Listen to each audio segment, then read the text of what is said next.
Dawn bleeds slowly over the Bug River, pale and sickly, as if the sky itself hesitates to witness what is coming. Mist hangs low, thick enough to hide shapes, thin enough to hint at movement, like ghosts refusing to settle.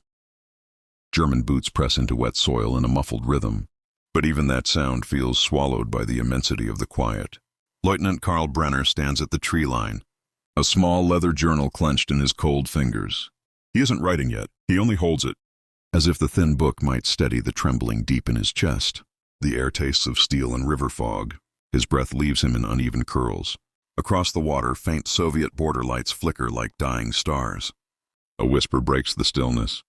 "Schreibst du?" Otto asks. Otto Weiss, his closest friend, his shadow since cadet school. His rifle hangs awkwardly at his shoulder, as if it weighs more tonight. Karl shakes his head. "Not yet." He reaches inside his coat and closes his hand. Around a silver compass, his father's. The lid reads, "Heimat findet dich immer zurück." Home finds its way back. But as he looks toward the endless Soviet dark, he wonders if any path leads back from this. Behind them, officers murmur. Someone mutters, "Barbarossa will be over before summer ends." Another laughs, short, brittle, like breaking ice. A distant clock strikes 6. The signal. Karl inhales sharply. For a heartbeat. He remembers his mother's kitchen window open to warm bread-scented air, his sister laughing as she chased chickens in golden sun. Life before uniforms, before ideology, before orders. A flare erupts into the sky, a sharp, white spear, and the world immediately shatters. Artillery roars behind them, shaking the ground like a giant waking. Shells scream overhead, ripping the dawn into jagged pieces. Explosions blossom across the river in violent bursts of fire. Smoke coils upward in twisting black ribbons. Otto grips Karl's sleeve. "Gott im Himmel." But God feels far away. There is only marching, only orders, only the unstoppable machinery of war grinding forward. Karl opens his journal. He begins to write the truth. The march east begins under a sun that rises too quickly, too brightly, as if unaware of the night it just replaced. Heat gathers fast on the men's helmets, settling like a hand pressing downward. Dust rises from the advancing columns in thick, choking clouds that cling to faces and lips until everything tastes like chalk. Karl walks with his journal tucked against his ribs. Each step feels heavier than the last, though he carries less than usual. It's not the weight of gear, it's the weight of expectation, the propaganda-fed certainty that this road leads to glory. Yet the deeper they push into Soviet territory, the more the world contradicts every poster he has ever saluted. Villages appear in broken silhouettes, wooden huts slumping inward, windows shattered, wells dry. Children stare from doorways with eyes too silent for their age. Cows wander untethered in fields of tall, unharvested grass. Life here doesn't look weak or degenerate, as he was taught. It looks simply abandoned, Otto murmurs. They live like ghosts. Karl nods, but ghosts imply peace. This land feels wounded. The march pauses near a ruined farmhouse. The air smells of burnt grain and something sour, fear embedded in wood. Inside, Karl finds a single boot, small enough to belong to a child, half buried under collapsed beams. He doesn't touch it. He only stares. "Forward!" an officer shouts. Engines roar again. Soldiers climb back onto trucks. The smell of gasoline mixes with sweat baking under the sun. The road becomes a long, shimmering ribbon stretching deeper into Russia, deeper into uncertainty. Night brings no relief. The air stays warm, heavy, buzzing with insects. Fires crackle as men gather in small circles, sipping the thin soup ladled from field kitchens. Someone plays a harmonica, soft notes that drift upward like unanswered prayers. Otto whispers, "Karl, does any of this feel like what they promised?" Karl doesn't answer. Instead, he watches firelight flicker against faces that look older than they did yesterday. The journey is not triumph. It is unraveling, slow, quiet, unavoidable. They reach the first major Soviet city at dusk, the sky glowing with the last smear of red like a wound refusing to close. Smoke hangs above the rooftops in lazy gray coils. The air tastes burnt, wood, rubber, something darker. The men expected celebration, or at least confidence in their advance. What they find instead is silence soaked into every wall. Karl steps over broken glass as they enter a wide avenue.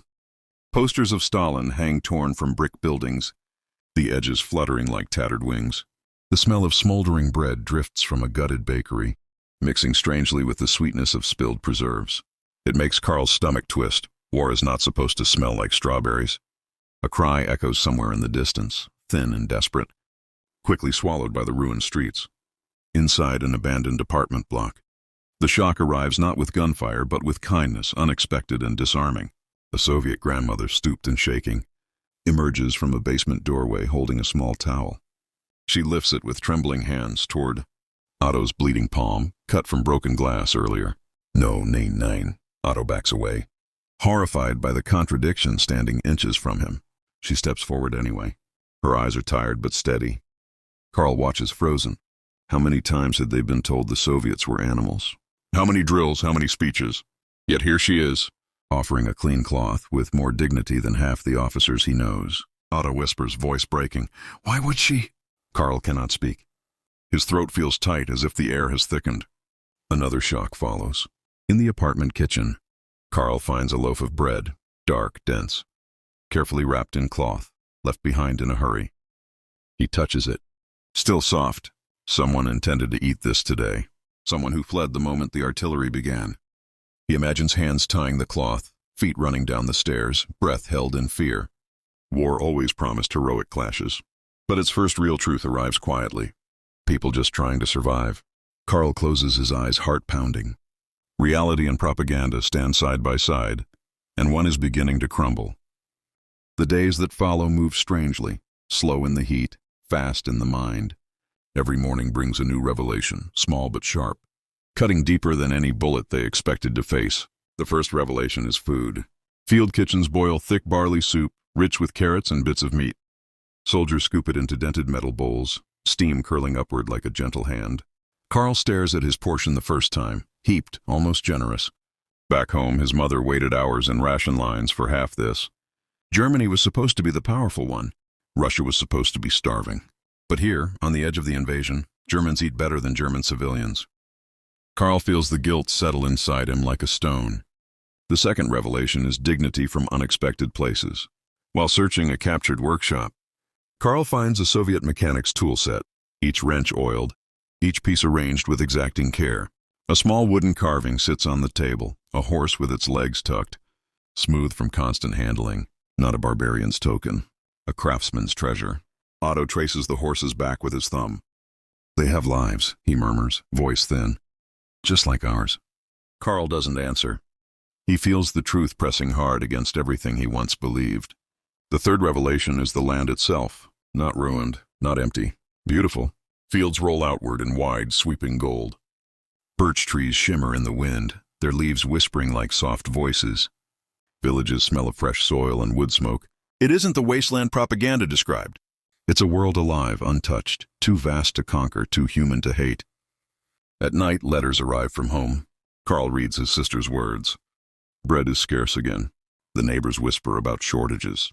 Papa says to stay hopeful. Hopeful? For what? Carl folds the letter slowly, feeling it grow heavier in his hands. Every new revelation widens the crack inside him. The greatest enemy here is not the Red Army.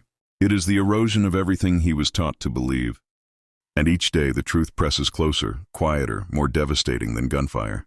The deeper they push into Russia, the more the war stops being a line on a map and becomes something internal, silent, corrosive, a conflict unfolding inside the ribs. It begins with letters from home. Carl receives one at dusk, the sky bruised purple above the camp. His mother's handwriting trembles across the page. Ration cards have been reduced again. Your sister fainted while queuing for potatoes. Your father says the situation will improve soon, but neighbors whisper otherwise. Carl reads the lines twice, then a third time. The words scrape something raw inside him. He looks at the steaming pot of soup in front of him.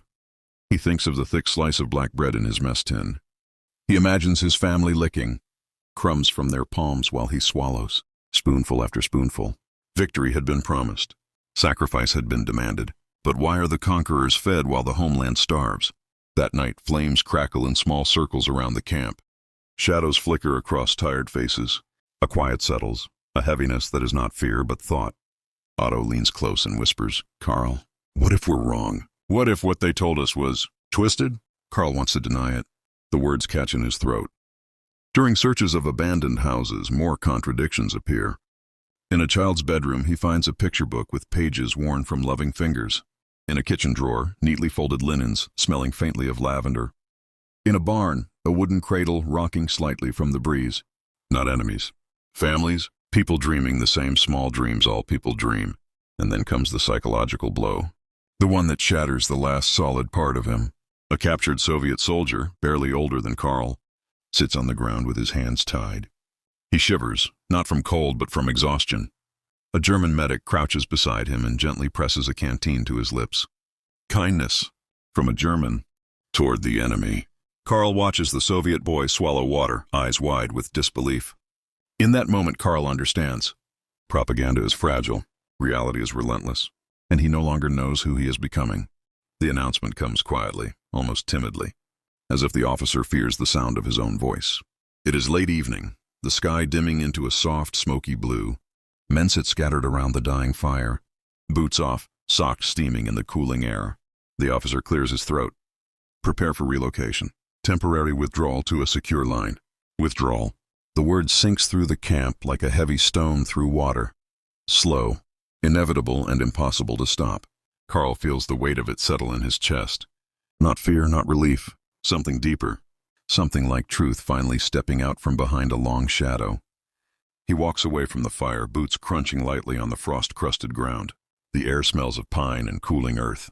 In the distance, night insects hum like a low, restless choir. Otto joins him silently. Do you think, Otto whispers, that going back will feel the same? Carl shakes his head. Nothing will feel the same. Not after what he has seen. Not after what he has learned. He reaches into his coat and pulls out his journal.